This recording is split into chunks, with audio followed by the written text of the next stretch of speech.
The Pixel 4a, near enough my benchmark mid-range phone between that $300, £300 to $400, £400 price range. And I really like what Google have done with this A series, and it's really restored my faith in what Google are doing with their Pixel line of smartphones. It really does a great job. But as much as I like it, again, it's not perfect. And although I struggle to really find the things that I really disagree with what this phone is doing, these are a couple of my dislikes. So we're going to run it through on this video. About 4 dislikes that I was able to really pick off, and it was quite difficult, of the things I dislike about the Pixel 4a. Let's go.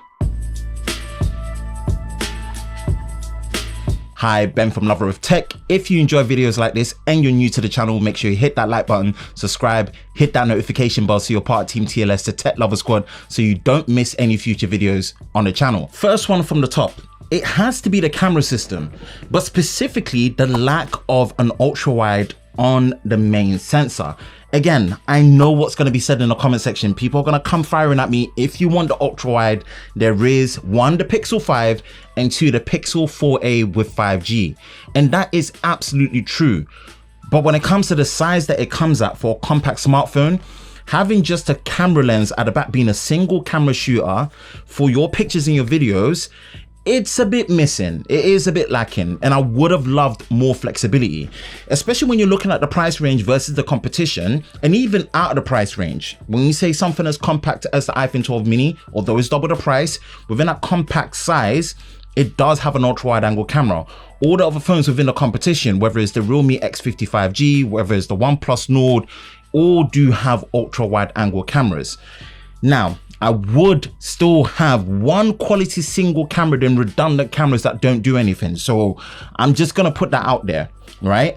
But it would have been nice to have an ultra wide angle camera, because sometimes I do find myself in tight situations where having that ultra wide and knowing the quality of the still images with pixel processing, with their image processing, it's something where having an ultra wide angle camera within this compact size and nature would have been absolutely great to have. Next is the lack of convenient face unlock. Now, don't get me wrong, I'm so glad they went for a hardware-based fingerprint scanner on the rear. As much as I prefer the fingerprint scanner at the front, having a physical hardware one that is placed so perfectly at the back is the perfect choice, especially for the climate that we're living in right now.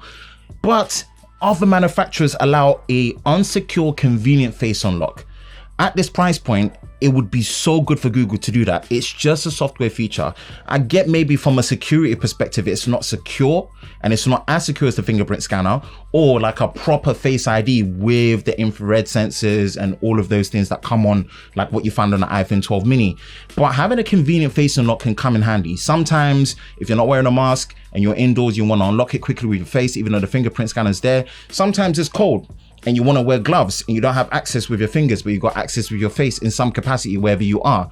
Having both is something that's really nice, and not having a convenient face unlock when you've been so used to it from other manufacturers that even though they use the fingerprint scanner as their main authentication unlock for biometric, having that convenience to be able to use your face unlock, it's a really nice touch, and I really wish it was something that was on there. Not a deal breaker, it's just one of my dislikes about the Pixel 4a. Next is the performance. Now, I've had this Pixel 4a since day one, around September, and they've made the right choices. I was really glad they went with UFS-based storage from the previous one instead of what they were using before, which is really good, 128 gigabytes. I love the fact that they've got 6 gigabytes of RAM on there, but the Snapdragon 730G is starting to show its little lag stages here and there, especially when I go into certain applications. Like for example, when I'm in Instagram, it really does chug down, and I mean, I notice it. It's not a deal breaker. Everywhere else is genuinely smooth enough and it works and operates in a way where I can manage it. But just as of late, which is what, maybe about 6 months later on down the line, maybe 5 months later on down the line, 4 months, somewhere between them, between now and September, it is starting to, in certain apps, in certain situations, the performance is getting caught out. And I'm thinking at this price range, you look at the manufacturers from the competition, they're using Snapdragon 765G.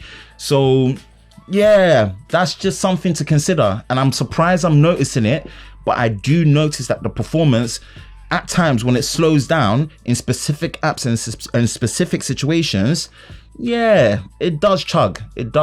And that's just something to consider that I'm starting to dislike a little bit. And the last one I want to drive home, and I said exactly the same thing in my full experience review of the Pixel 4a, which I will link in the description below as well as the cards above, the lack of dual SIM card support. This feature is something I'm just going to keep driving away, because at any price point, and you look at the competition and what they do, they offer dual SIM card slots in here. And it's something that I really wish Google would do. So not having dual SIM card slots is such a nice, convenient feature. Honestly, it's something that is personal to me. I like that feature, and it's something I wish it had. And I hope just future Google Pixel phones just do it, because in the Android space, it seems to be a norm, but for whatever reason, Google doesn't want to do it. That is it for me. Those are my dislikes of the Pixel 4a. Very hard, because there's a lot more I agree with the Pixel 4a than dislikes. So this one was a really tough one to pull.